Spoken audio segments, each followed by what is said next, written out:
Hi, my name's Abby Mosier. I'm the founder and executive director of Tomorrow's Rainbow. We are a nonprofit in Broward County that supports children and teens who are grieving the death of a loved one or who are experiencing trauma, and we do that with the help of horses.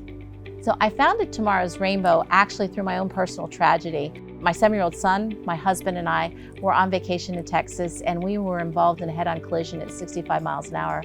My husband was killed instantly, and my son Dustin and I were both hospitalized. And while I laid in that hospital bed, I just knew that I was going to do whatever it took to help my son and I heal from the tragedy. I didn't realize at the time that it was going to be a very long and very lonely journey. And what I found out was that our community had no places for children to heal from grief and loss, that we were absolutely just ignoring these children. And so I wanted to create an oasis for healing where children could be with other children that knew what it was like to have somebody important to them die.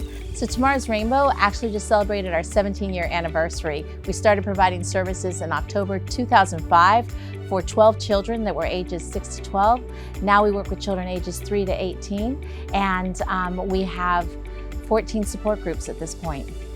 So I actually say that Tomorrow's Rainbow is my grief journey, creating this space for families to heal and having purpose after my loss was so healing and such a privilege, and I can't believe that I actually get to do this work. People ask us all the time, are the children riding the horses? And the answer is actually no. The children work with the horses because the horses have the ability to mirror their behaviors. A relationship with horses matches what a successful relationship with people should look like, and that's mutual respect, trust, understanding. And so as the children are working with the horses, they actually benefit from the experience of the relationship.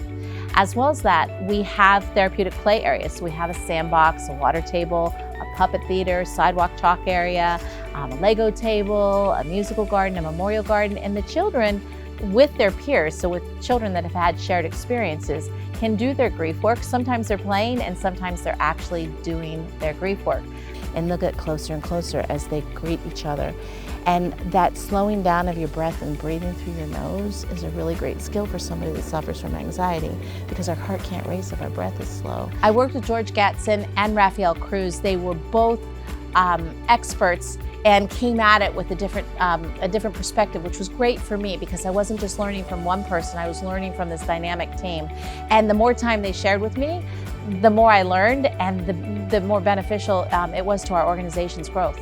I didn't realize at the time how instrumental that coaching was going to be to our future success, and how that one capacity building project was going to have legs and was going to give us the ability to grow and succeed at such a quick pace. You looked at all options in terms of what that logo should look like. Right. There's a lot about FAU Small Business Development Center that has been beneficial. Certainly the expertise of George Gatson and Raphael Cruz, as well as their patience and their connection within the community. So no matter what the question was, they had an answer and they had experience to back up that answer. I never felt alone. And sometimes actually that project was a little bit scary because I wasn't sure we were going. As the founder, I was used to doing things one way for so long, and they were patient with me, smart, and they taught me to fish instead of saying, just do this, Abby. Working with the SBDC, I would say, was like throwing us a life vest. They gave us the tools and the compassion and the expertise to succeed. So instead of being complacent in the business that we had created, we were actually able to grow and flourish.